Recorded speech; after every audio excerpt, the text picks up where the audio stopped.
Welcome to the CBS Radio Mystery Theater Archives, the only YouTube channel which has the original classic episodes of the CBS Radio Mystery Theater in order with no ads. Thank you for listening, and now, enjoy the show.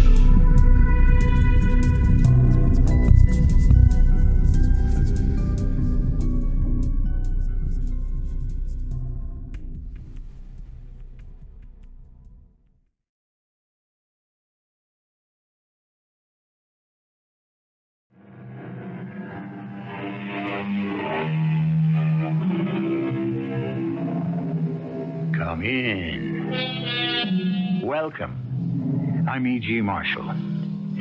Though we may know more about our universe, we hope for less. We have learned there are barriers we cannot penetrate, distances we cannot travel, spaces we cannot enter, or if we do, cannot return from. On Mystery Theater this time, an adventure into the infinite. I guarantee you won't come back from it feeling as you did when you tuned in. Trevor, transfer me into your dimension. I'll take my chances of getting back. Don't take her. Take me instead. My instructions were specific, and they do not include you. You told me that you had to restructure civilization. You will not find another single human being as well informed on command, control, telemetry as myself. Take me. I can benefit your dimension more than she can, more than anyone. I was charged to transfer your wife, a human female. Our race is dying out. We need more than brains, Professor. We need bodies.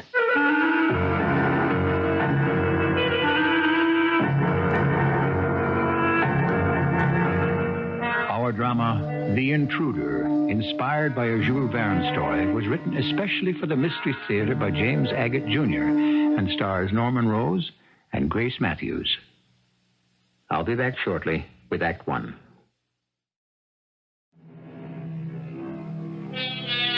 Lest any of you think we're about to penetrate a brainstorm of scientists, add a dollop of science fiction and science fact, explore the land of equations run by cosmologists, you're right.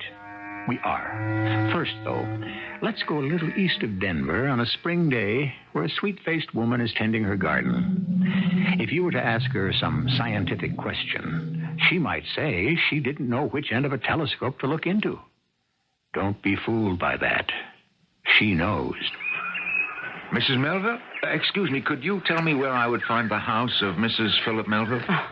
I'm Mrs. Melville. Oh, well, I'm Jack Slater of the Cornwall News. Oh, yes. I'm a reporter and a feature writer with the news. Now, I wonder if I could ask you a few questions. Are you sure you want to speak to me and not my husband?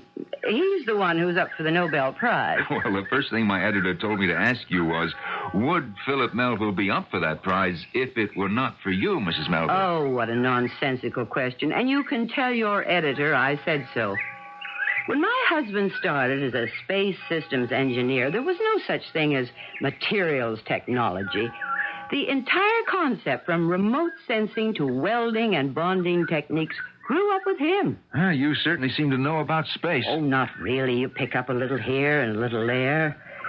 Now, if what your editor wants is one of those sentimental, the little woman behind the man features, you're wasting your time. My husband does his job. I do mine. Yeah, but what about your book, Mrs. Melville? Oh, that. You want to talk about that? You have written one of the most lucid and admired books of essays in the country. Another story about you isn't going to hurt sales now, is it? Oh, it's very nice of you to wish to interview me, but honestly, if I don't sell one more book, I'll still be quite pleased. Mother! Oh, that's Robbie, my son. You must excuse me. Oh, you do understand, don't you? It's his first day home from college. Yes, sure, of course. One more question. Oh, now ask it quickly. Mrs. Melville, you had a normal college education. You married Philip Melville, a young scientist. It's now 20 years later, and yet your book speaks with a voice that is as authoritative and comforting as any of the great religious and philosophical leaders. Now, can you explain that? Certainly. Perhaps in 20 years, some of my husband's genius rubbed off on me. Mother, how about some Oh, coming, Robbie.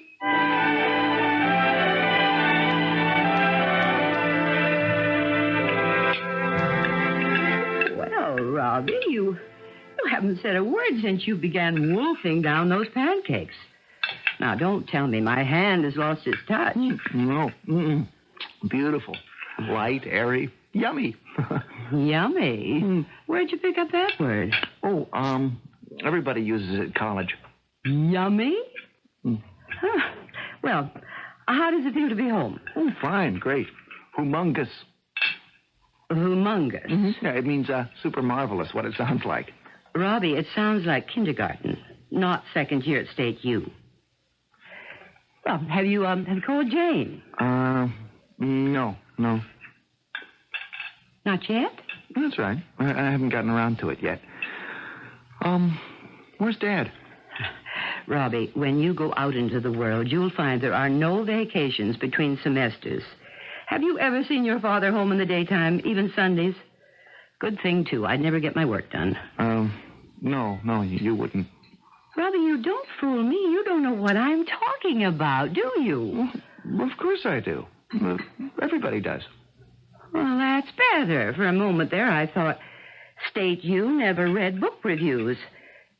Well, you haven't said anything about it since you got home. Well, I didn't really know what to say. Aren't you even going to congratulate me? It's a bestseller, believe it or not. Sure, Mother. Sure.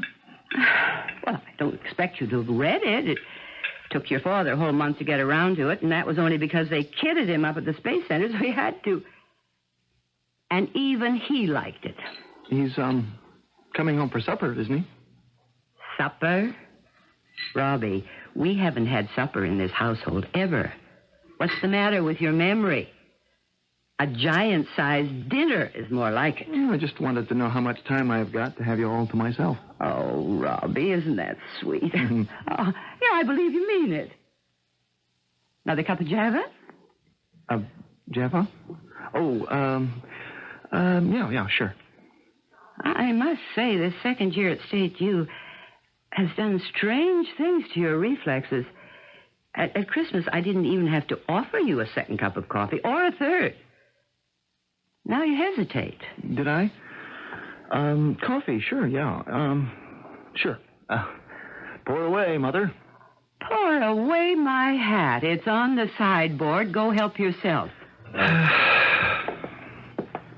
How's the food this semester? Is it better or just the same? Oh, pretty much the same, I guess. What are you standing there for like a lost soul? Look, take the filter paper, whisk the coffee grounds out of the coffee maker, and pour yourself a cup. You act like you've never done it before. I was just, thinking of something else. Oh, Robbie, look what you've done. You dropped it. You broke it. How can you be so clumsy? I'm sorry, Mother. I burned my hand. Who lifts up a boiling hot glass coffee maker from the bottom with two bare hands? You act as though you've never handled one before. Oh, never mind. I'll clean up the mess. Oh, darling, let me see your hands. Don't they hurt? Just for an instant, but not now. Oh, they're not even pale pink. Mine would be beet red if I'd done something so foolish. I didn't want a second cup anyway. Will you excuse me, Mother? I'd like to go up to my room. Of course, I understand. I'm sorry I yelled at you. It was an instinctive reaction. Yeah, sure. Well, I'll see you later, Mother. Careful of those stairs. We haven't fixed the one down from the landing yet. You bet.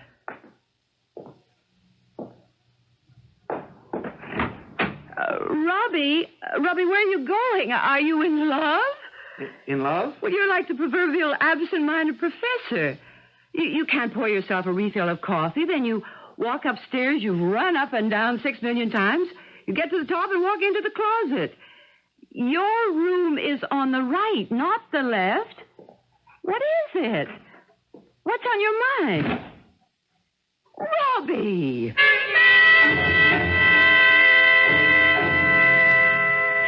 Philip, have you noticed how strangely Robbie's been behaving? No, not really. But then I only saw him late last night when he came home, and he was still in bed when I left the house this morning. He wasn't in bed. What? Well, I'll get to that in a minute. Well, I did think the boy was a little quieter than usual. I asked him if he was going to see Jane. He acted as if he didn't even know her. I mean, He didn't say that, but he was just so offhanded about the whole thing. Well, maybe they had a disagreement. She didn't stop by today, and he didn't call her. You know, Dorothy, when we were that age, our folks had just as hard a time figuring us out. He burns himself on the coffee pot. He forgets which is the door to his room and walks into the upstairs closet. Maybe it's the effect of higher education. He's got a little box no bigger than a pocket calculator with a glass eye on it. What? He says it's a radio. I went up to make his bed. It hadn't been slept in all night. Dorothy, this glass eye on his pocket radio, how big was it? The glass eye? About an inch. It looks almost real. Why? Well, nothing. I just thought I'd like to see it. Where's Robbie now? We went for a walk about 10 minutes before you came home. I thought I'd get home early to celebrate. Well, it's nice to see the table set for 3. I told him to get some air. He's far too pale. Like a ghost. He's not going to get any sun at 6 o'clock. What time is dinner? Usual time. 6:45, 7. Good. I think I'll go down by the old waterfall. That used to be one of Robbie's favorite spots. Now, don't you two be late now.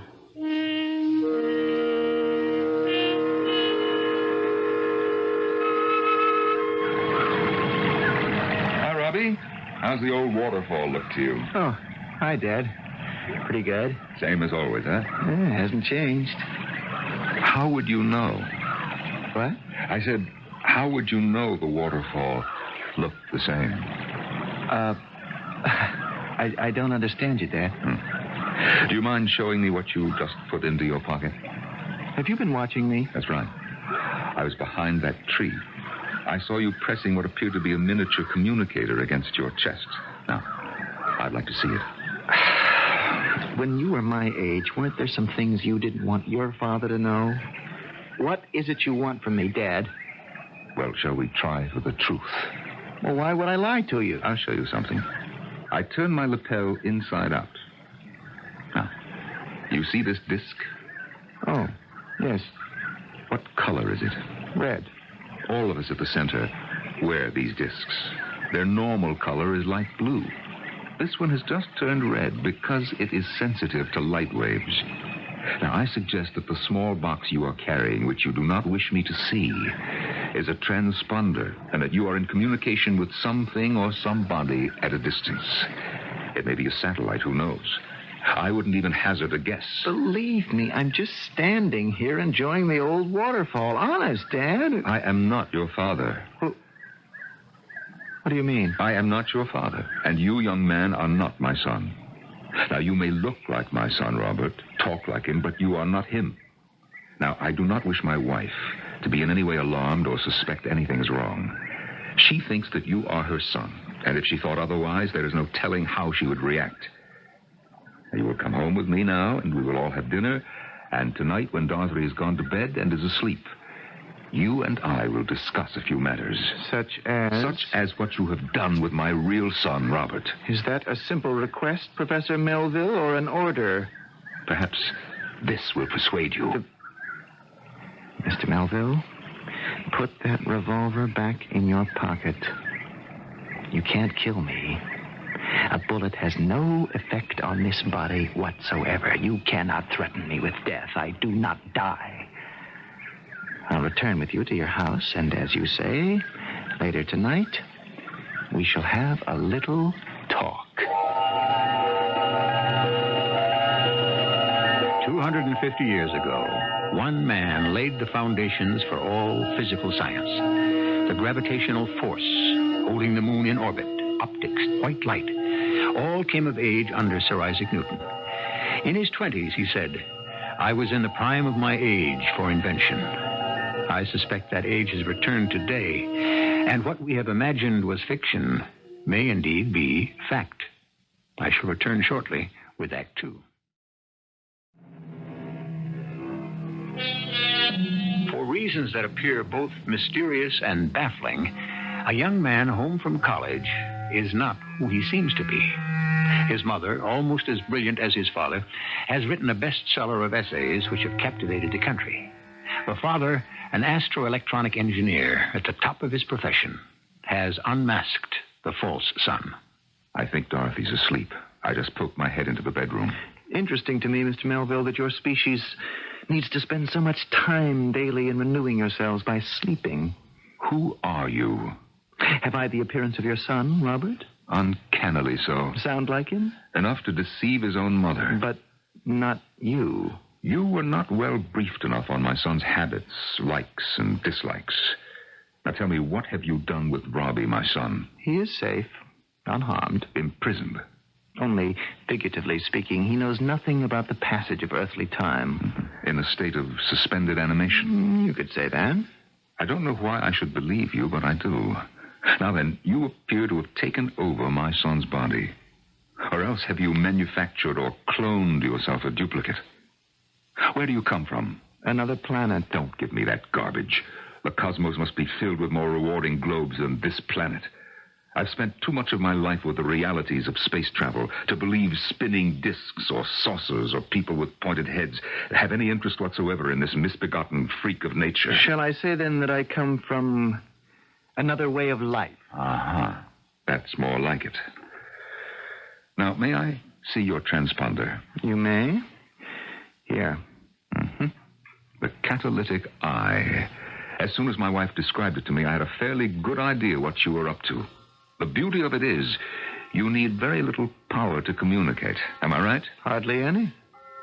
To think, at long last. You talk as though you expected one day to meet one of us. Expected? No. Hoped, yes. And if we're not from another planet, where are we from? Right here. This very room. This city, country, everywhere that we are, you are. You and other manifestations are able on occasion to slide through a window between your existence and ours.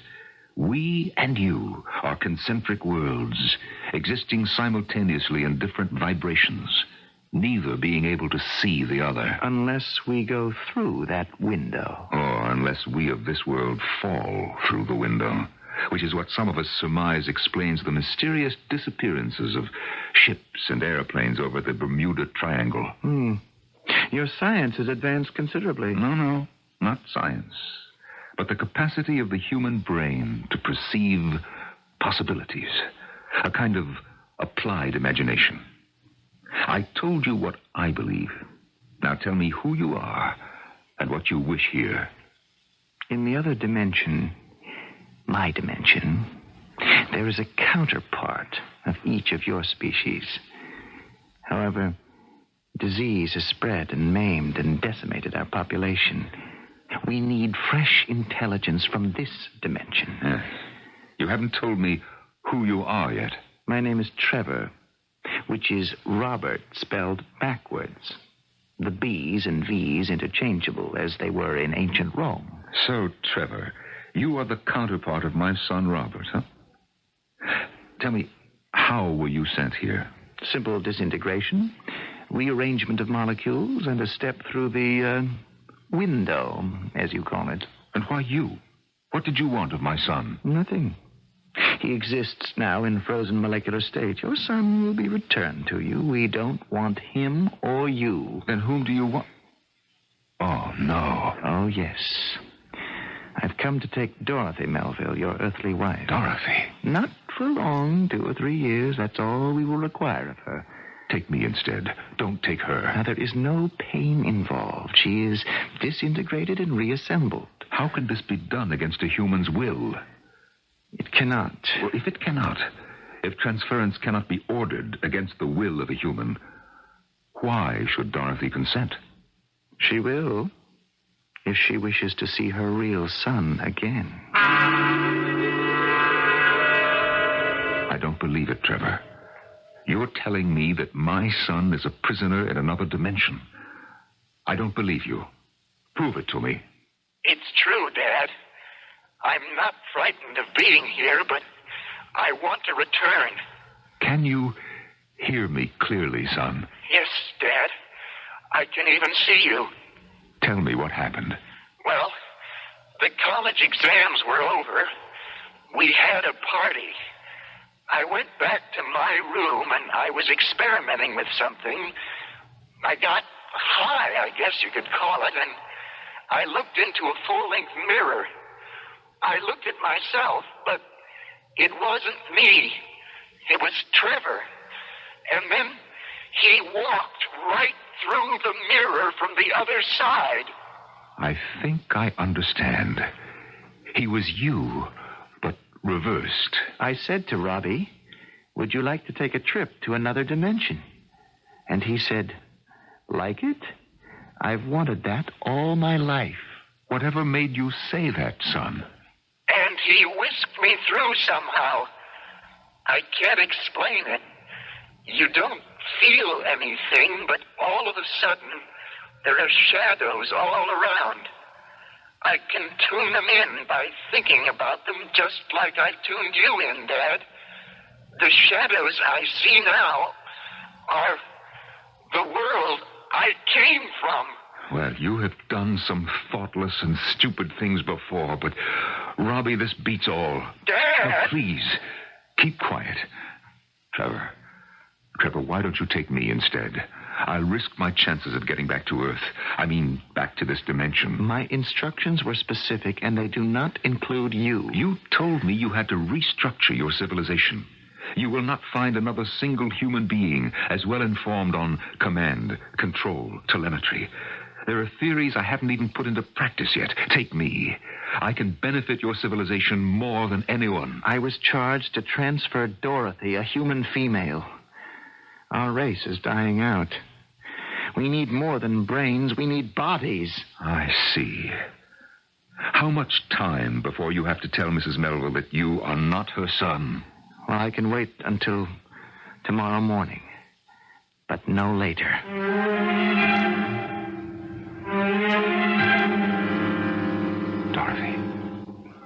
Dorothy. What time is it? What's the matter? Shh, please.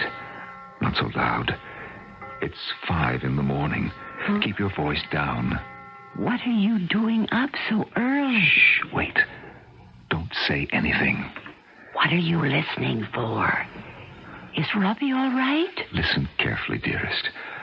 I'm going to tell you everything I know, and believe me, no matter how off course it sounds, scientifically, it could be true.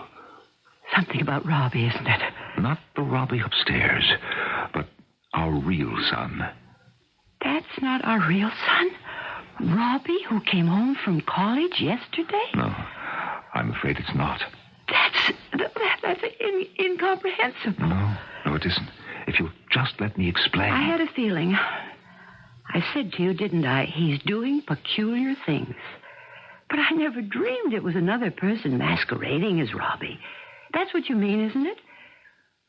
But our Robbie, where is he? Is he all right? I hope so. I think so. I spoke to him late last night. In these matters, it's hard to accept only a piece of it. It's the whole concept or nothing. Do you know who this is pretending to be Robbie? And it's someone called Trevor from another dimension.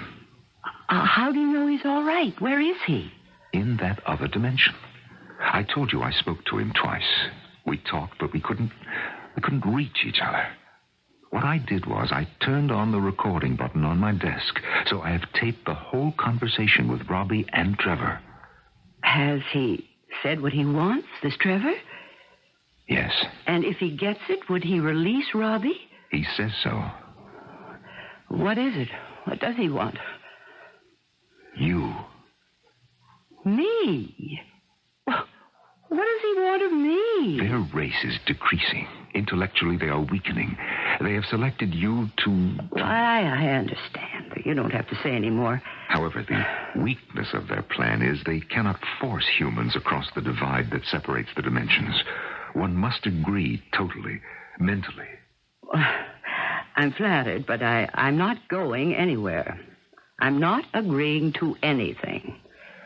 Secondly, between you and me, we ought to be able to come up with an idea that will effectively short-circuit their plans.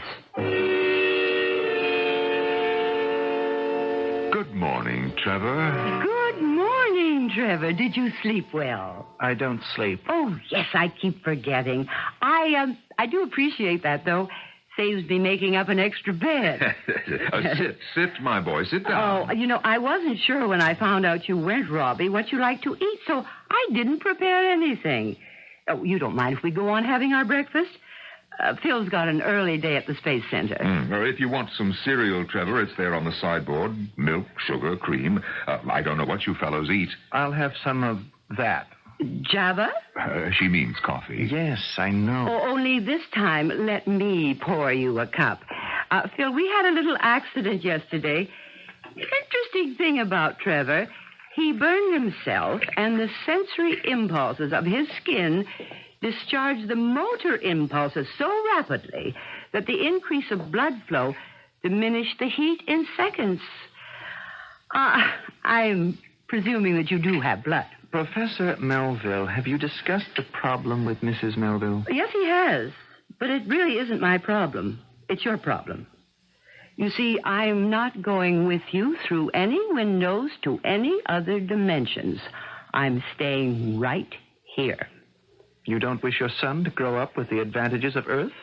Of course I do, and of course he will. He's probably off with some friends somewhere right now. Perhaps I can convince you, Mrs. Melville. Trevor, my wife and I talked last night, and we decided that a joke is a joke. Now, you're a nice boy, so we didn't want to call the police. Besides, you appear to be interested in astroelectronics, my field. Dad, Mother, it's true what he says. It really is. So if you would like, Trevor, I'll take you down this morning and show you around the Space Center. Mother, can you hear me? Mother, it's me, Robbie. Philip, that's so sweet of you. I'm sure Trevor will be thrilled.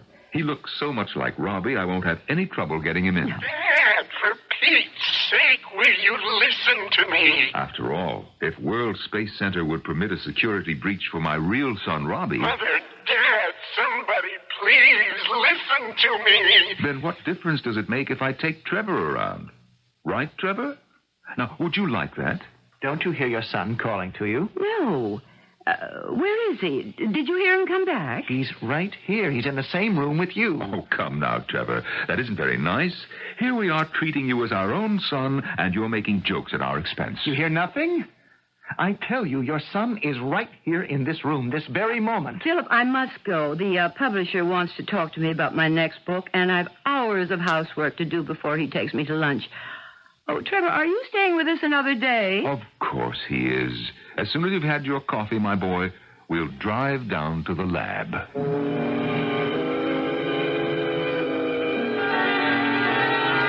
I'm getting a little confused. Who is serious and who is kidding whom? After all, last night, Philip did hear his son speak. Yet this morning, neither he nor his wife, Dorothy, appear to hear him. My guess is, if the Melvilles are gambling with fate, Dorothy holds a very good hand. So, Trevor and all of you from the other dimension, beware. I'll be back shortly with Act 3.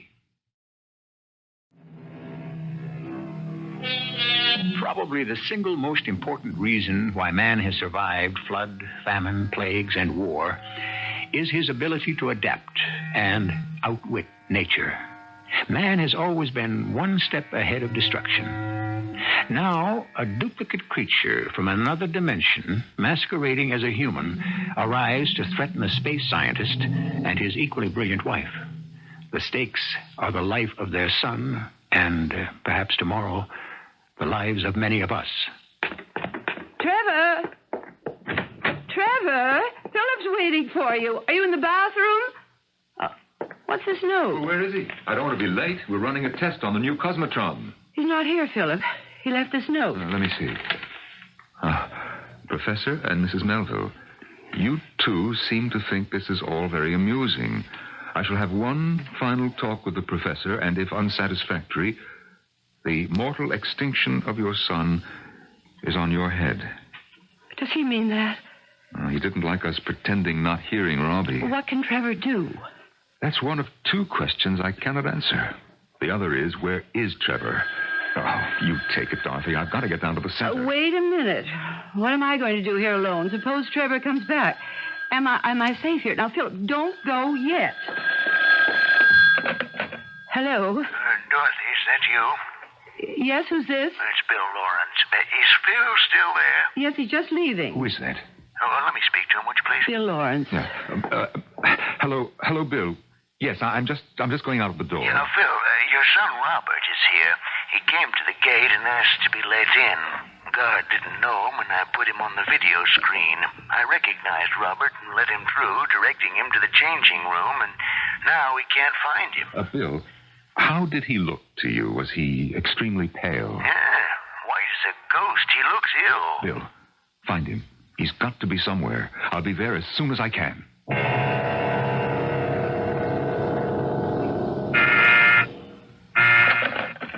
Hello, Bill.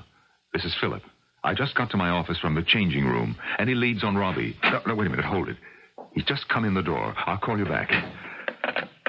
Well, Trevor, you gave us quite a scare. Is this the best they can do? These hospital clothes? We all get out of our street clothes, put on sandals, trousers, and jackets of this special cloth to protect us from the particles flying around. Is there some significance to the red heart here on my pocket? You seem to have been issued an outfit that belonged to a man who used to work here, Harry Hart, H-A-R-T. Now, where have you been? Having a good look around. Why couldn't you wait for me? There wouldn't have been all this fuss. I was afraid to trust you, so I came on ahead. Yes. You people know anything about these systems? Propulsion to digital design, to analog circuit design? Very advanced, but also quite susceptible to dematerialization and destruction.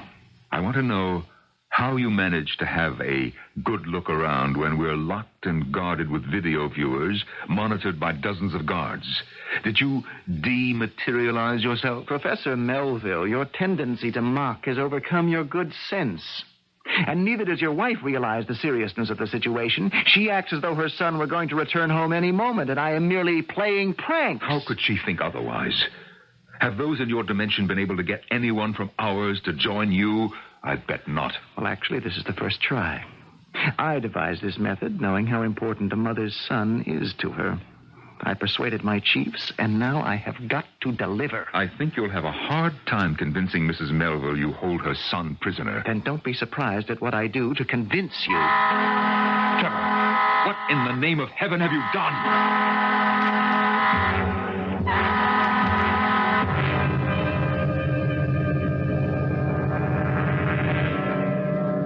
I want to thank you all for the courageous and efficient way you responded to the emergency bell. All locking systems went as scheduled. All subterranean chambers closed automatically.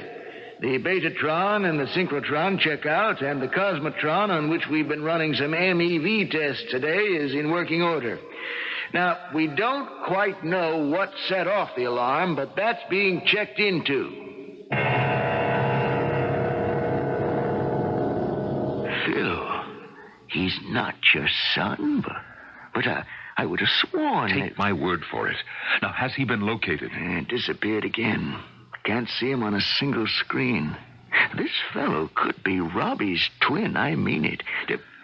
What do you know about him? Oh, that's a long story, Bill. Oh, I almost forgot.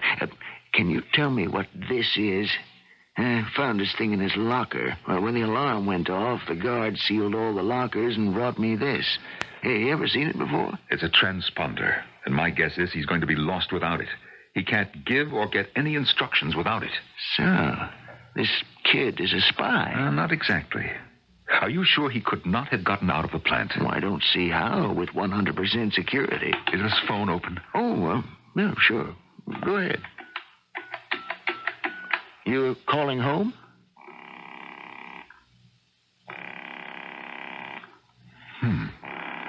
Dorothy always picks it up on the second ring. Something's wrong, Bill. I've got to go home.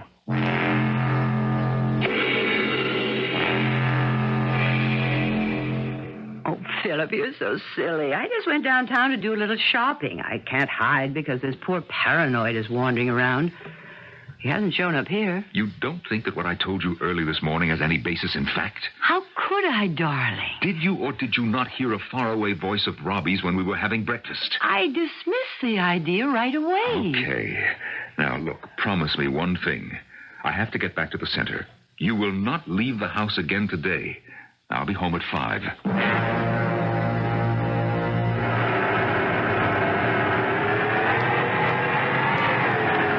Oh, I don't like the sound of that. Yeah, something's wrong. We'd better shut her down.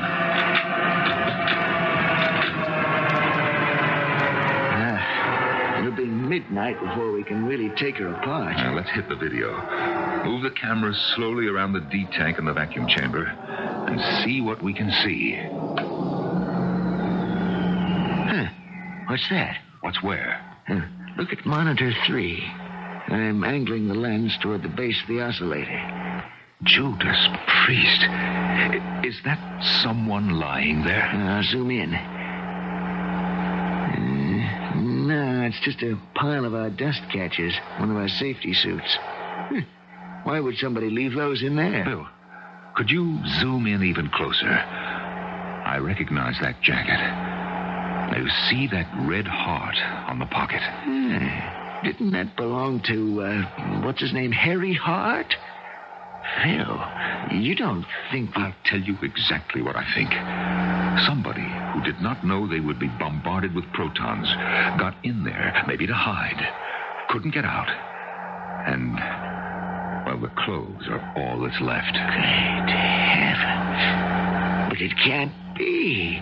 No human being could simply disintegrate, leaving only clothing behind. That's just the point, Bill. Look, I don't know how to say this to you, but I've reason to believe that young man who looked like my son Robbie was not mortal.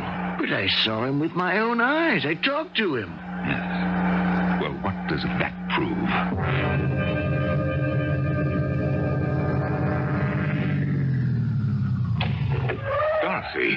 Dorothy, what are you doing standing in the middle of the street flagging me down? Let me catch my breath. I ran all the way from the house to stop here at the crossroad. I'll get in and close the door. Well, now tell me, what is it? He's home. Who? Trevor? Well, it can't be. Oh, you mean our real son, Robbie? He's home? That's just it. I don't know which he is. Well, I can tell you this, darling. I'm certain it was Trevor who was at the plant today. You know, it may be these other dimensional beings occupy the same space as we do, but they know very little about how we live. He got himself lost in the Cosmotron. It was turned on to warm up for our demonstration, and then neither Bill Lawrence or I could find hide nor hair of him. He was in the Cosmotron? You dematerialized him? Well, it could be, but I think there's more to it. Maybe we mortals are stronger than those creatures from the other dimension. Maybe when you simply refused to go over to them, he had to quit. And then this morning, when we pretended not even to hear Robbie's voice calling to us, maybe he realized his attempt to get you had failed. Philip, I just don't know. I'm not sure it's our real son who showed up an hour ago. I'll bet you that it is. Robbie had to be released when their plan failed.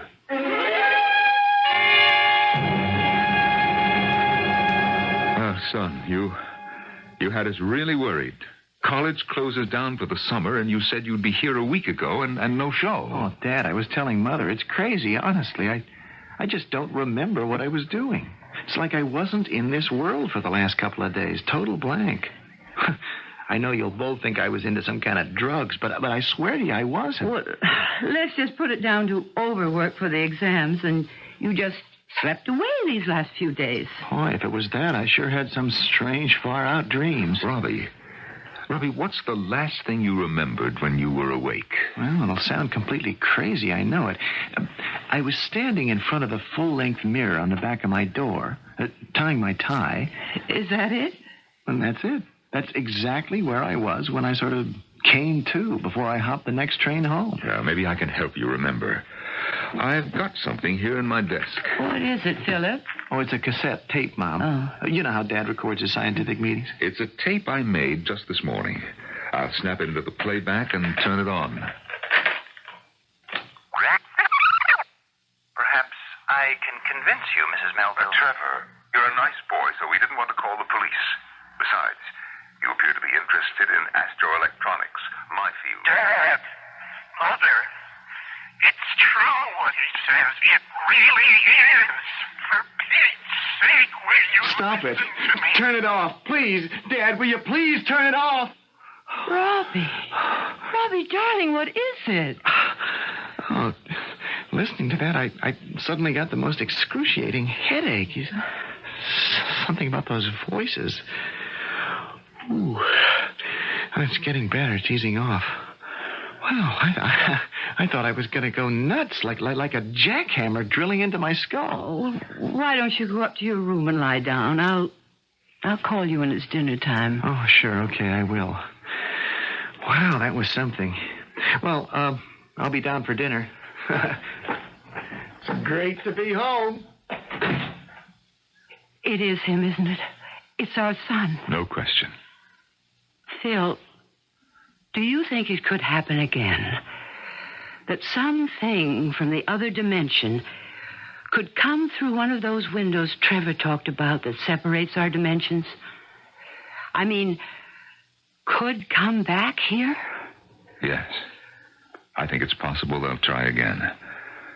But I doubt if they dare come to our house. You see, you were too strong for them, Dorothy. Oh.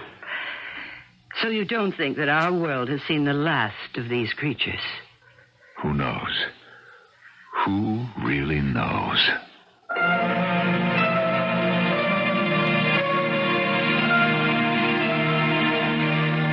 What are we weighing here? Is the unbelievable and incredible always impossible? Isn't it that we shut out what we don't wish to believe is possible? For example, we know that everyone on Earth lives on a crust containing a ball of fire. Why doesn't the Earth explode? Other planets have. Is it because if we don't think of it, it won't occur? The earthquake won't happen? Or the flood? I'll be back with a few more fears and a few hopes very shortly. One last thought, then I'll leave you in peace. Is it not family, love of land, custom, centuries of habit that bind us together?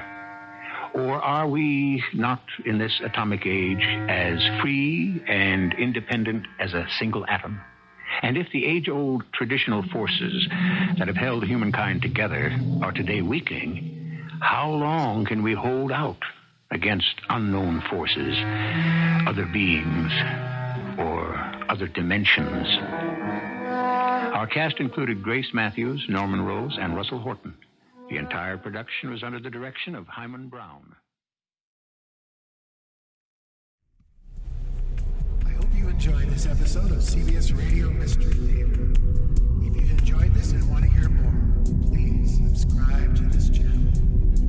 You can also visit my other YouTube channel by searching Mr. Brian McCarthy.